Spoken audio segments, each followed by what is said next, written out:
where he says, none is for any on this transient globe. It's very dark, isn't it? Is this the queen who's this is the queen who's speaking, right?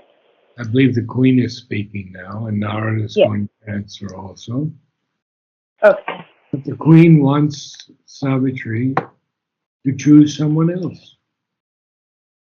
Yes. That's she's a very intelligent queen, and what can I say? She's a mother. A mother doesn't want her daughter to be alone in 12 months. So she asks these questions. Who is the lover and who is the friend? All passes here. Nothing remains the same. There's not, it's not falsehood that she's saying. She's speaking correctly of things. But then when she says none is for any on this transient globe, you can see it in two different ways. That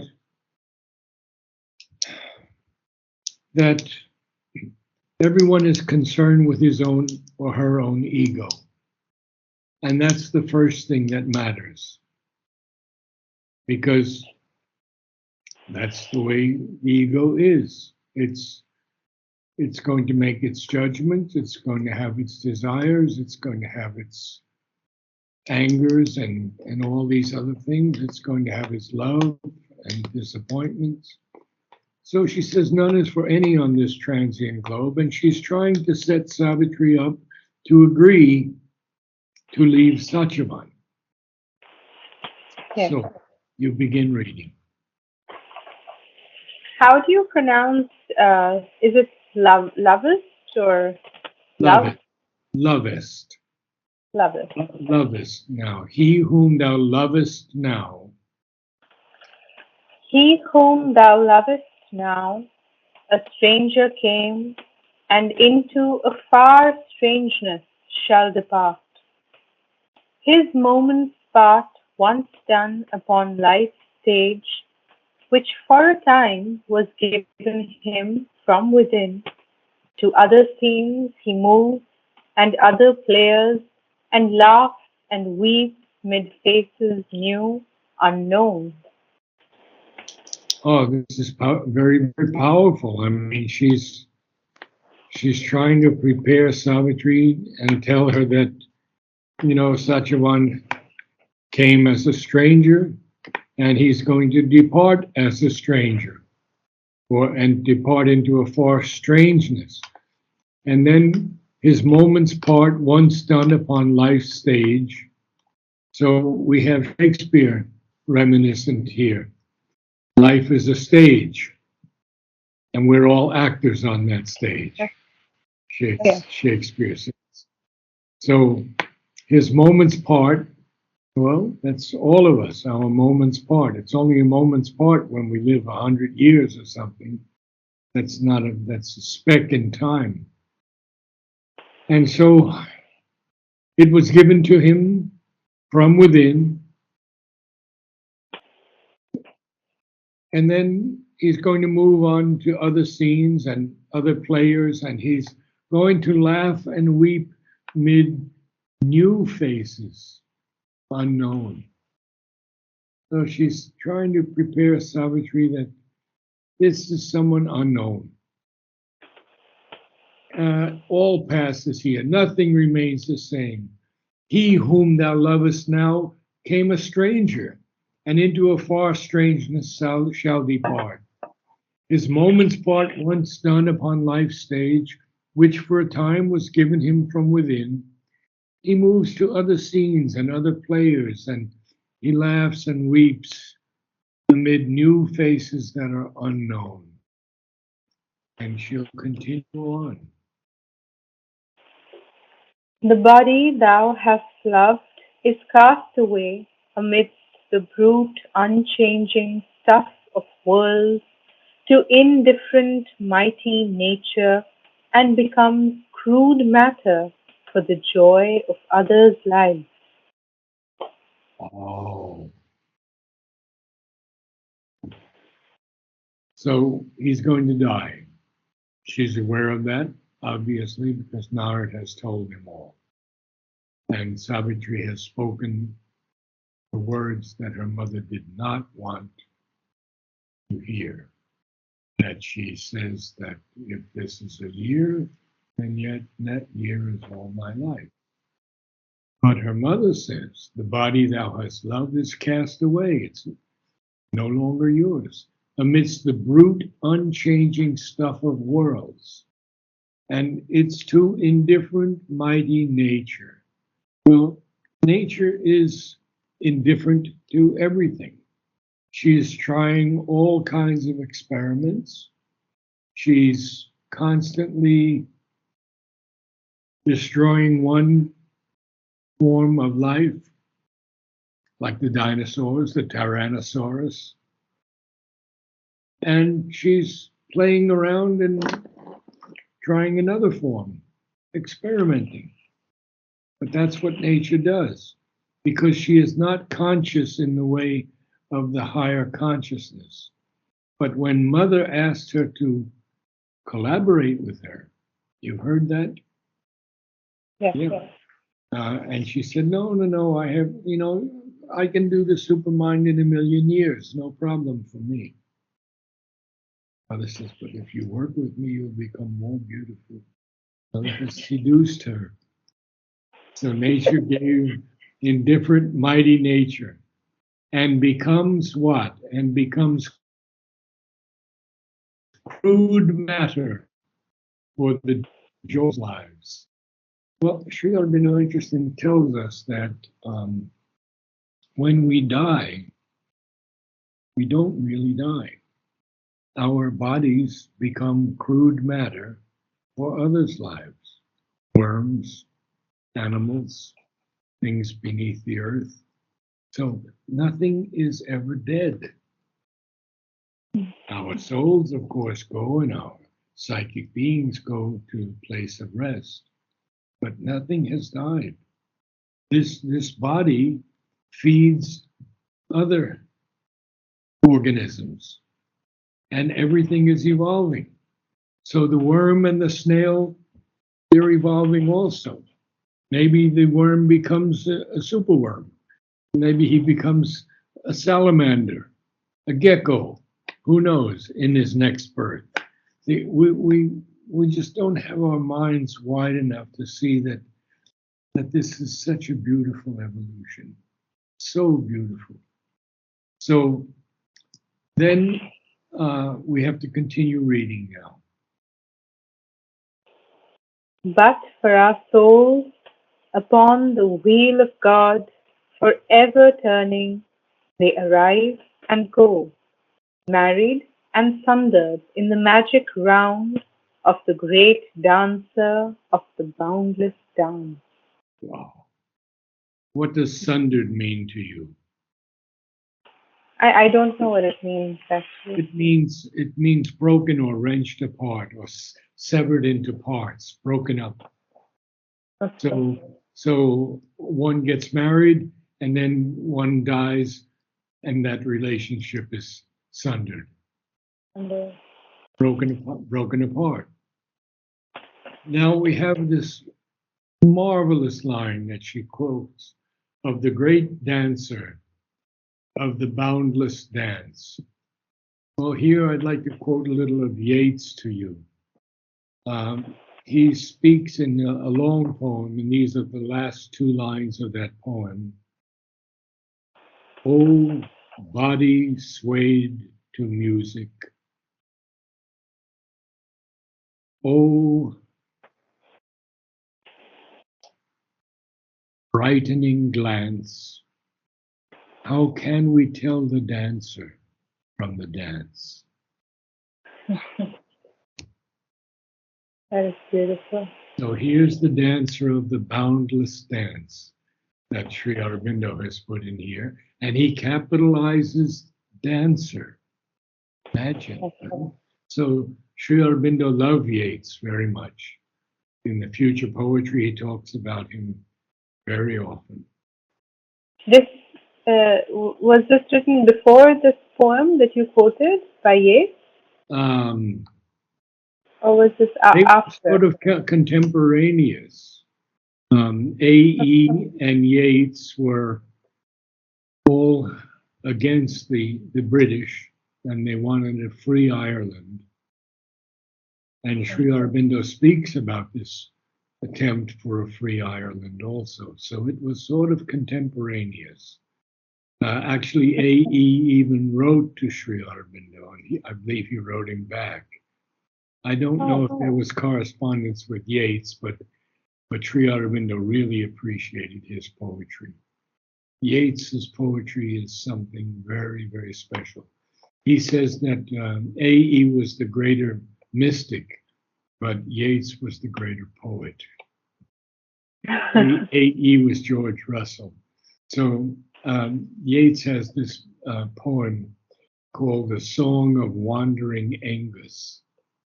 And in that song, I can give you a few lines.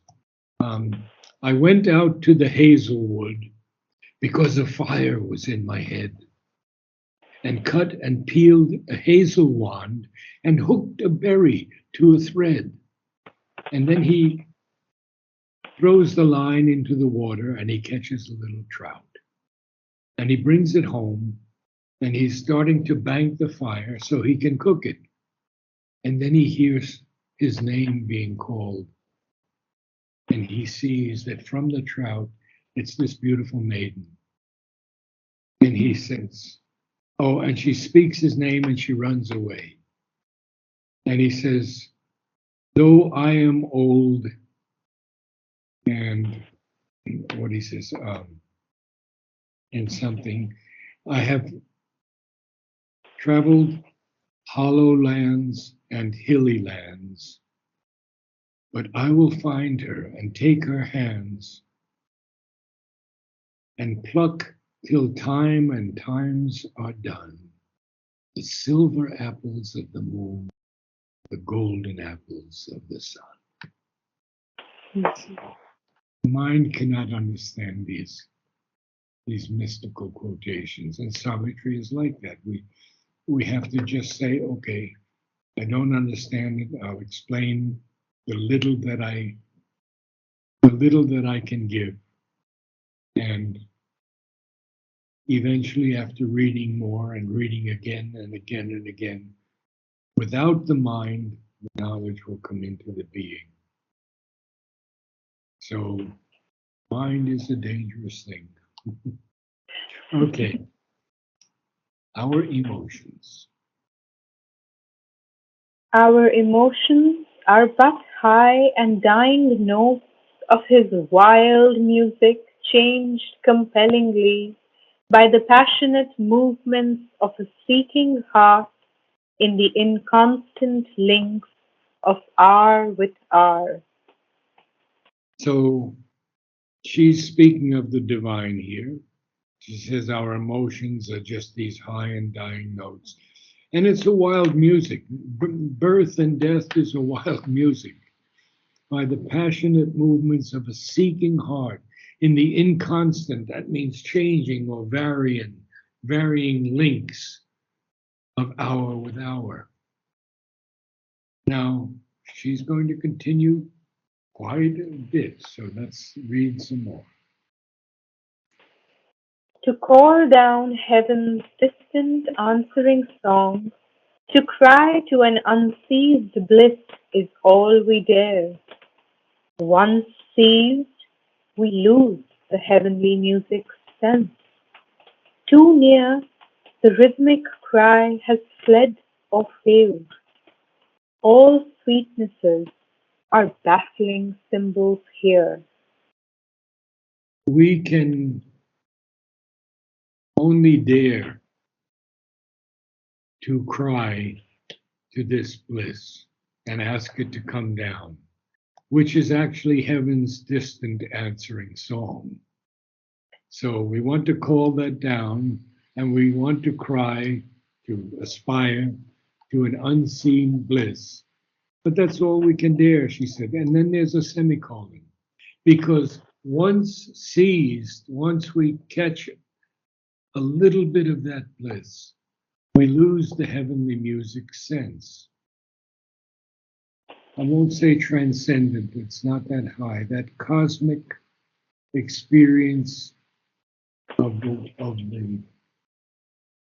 mukta is so powerful that the Advaitists, um, that many philosophies, such as Buddha's, say that we have found it. We have found the union with God. Why go any further? What else is there? It is only Sri Aurobindo, of all the avatars in the world. Okay, maybe the Vedas had some hint of the supramental. Maybe Christ's coming back has some touch of the idea. But to make earth divine, to become divine here, no one has said that but Sri Aurobindo. So once seized, we lose that heavenly music sense because too near that rhythmic cry has fled or failed. We can only catch a glimpse. Once when I was young, for 1 or 2 seconds, I heard the music of the spheres, and it has never left me. And that's what I try to do in the old choirs, to bring that into the collective soul and allow the divine presence to bring that Om into the divine group that is assembled. Love dies before the lover in our breast. Our joys are perfume in a brittle vase. Yes, she's very negative here, of course. She's a suffering mother. And she says love dies even before the lover in our breast.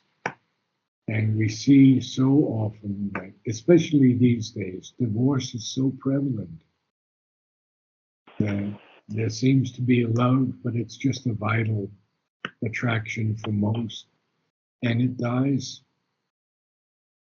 even before the lover. And now she's going to talk about perfumes, and let's go into that. Our joys. Our joys are perfumes in a brittle vase. What are these joys? They're you know when you open the vase and you smell the perfume, it's so wonderful. You put a little bit on you, but the vase is brittle. It can break so easily. And so our joys, which are perfumes in this brittle vase, can break apart so easily. Which is why we have to stay the course. This is the key. I know you're praying for Trump to return, and there seem to be some good signs. I'm looking at some of these projections for the Senate and the House, which are looking very positive. Republicans. I don't know if you've heard Tulsi Gabbard's Yes, leaving the Democratic Party. the Democratic Party. I didn't know she was in the Democratic Party until she left it because she makes so much sense that one wouldn't think she was part of the Democratic. She was a hardened Democrat, and that is a major change. What I would love to see would be Trump and Gabbard. Yes. What a pairing that would be. Incredible. Because she does have a lot of followers. Even though Hawaii is not in the best shape right now, but she can't do everything also. So we get back to Savitri now. Love dies before the lover in our breast. So we have a lover in our breast, and the love dies before that. Now our joys are perfumes in a brittle vase. Oh, then, what wreck is this upon time's sea, to spread life's sails to the hurricane desire, and call for pilots the unseeing heart? Well, there it is. She's putting it right out there now. What wreck is this? upon the sea of time to spread one's sails to desire, which is just a hurricane, and then call the heart to be the pilot of that desire. Oh my God! So very, very powerful, and an exclamation point at the end. Okay, we'll do a few more and then I'll go. Yes. O child, wilt thou proclaim, wilt thou then follow against the law that is the eternal will, the autarky of the rash Titan's mood, to whom his own fierce will is the one law in a world where truth is not, nor light, nor God? Oh, you can feel her pain. You can really feel her pain in this pain of the mother. She calls Savitri her child. Oh, child, will you proclaim or will you follow against the law that is the eternal will? Well, she feels the eternal will is, and we didn't do any definitions today, but we'll pick them up next time. Against the law, capital L. Law is very, very important here. I don't think we've ever done it. I think we have. Maybe we have, yes. We'll do it again. Yeah. And so she doesn't want her to follow against this law that is the eternal will. What is the eternal will? Well, when you're born, you die. Or the autarky, the absolute rule or power of the rash Titan's mood, who wants to, she's seeing that her daughter is so strong that she's not giving in. And so she even says the autarky of the rash Titan's mood. And Sri Aurobindo speaks so much about the Titan, as I believe we've done that already. Yes, To yes. whom his own fierce will is the one law. And she says, are you going to do this? Are you going to be like the Titan in this world where truth is not, and light is not, and God is not? Oh. So we will end there, and maybe next time I'll talk to you about Yeats and the light and the half-light. She whom thou, She's the queen, but he never gives her name. yes, And he never gives Satyavan's mother's name also. yes, So we only have really these characters: Narad, Ashwapati, Satyavan, Savitri, and Dyumatsena. yes. 5 characters. The other 2 they don't have names as such. But Why is that? Why would he not give it to the 2 women? Deshpande has done some research, I think, from the Mahabharata, and he's found the names of Savitri's mother, the queen. But it was not important for Sri Aurobindo this epic to name her by name. Okay, start. Good. He whom thou lovest now, a stranger came, and into a far strangeness shall depart. His moments part once done upon life's stage, for which a time was given him from within. To other scenes he moves, and other players, and laughs and weeps mid faces new, unknown. The body thou hast loved is cast away amidst the brute, unchanging stuff of worlds to indifferent, mighty nature, and becomes crude matter for the joy of others' lives. But for our souls, upon the wheel of God, for ever turning, they arrive and go, married and sundered in the magic round of the great dancer of the boundless dance.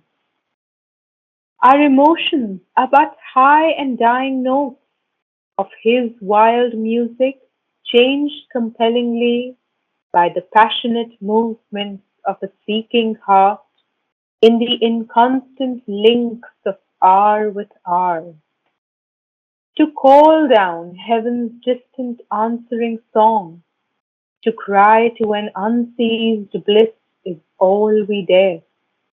Once seized, we lose the heavenly music's sense. Too near, the rhythmic cry has fled or failed.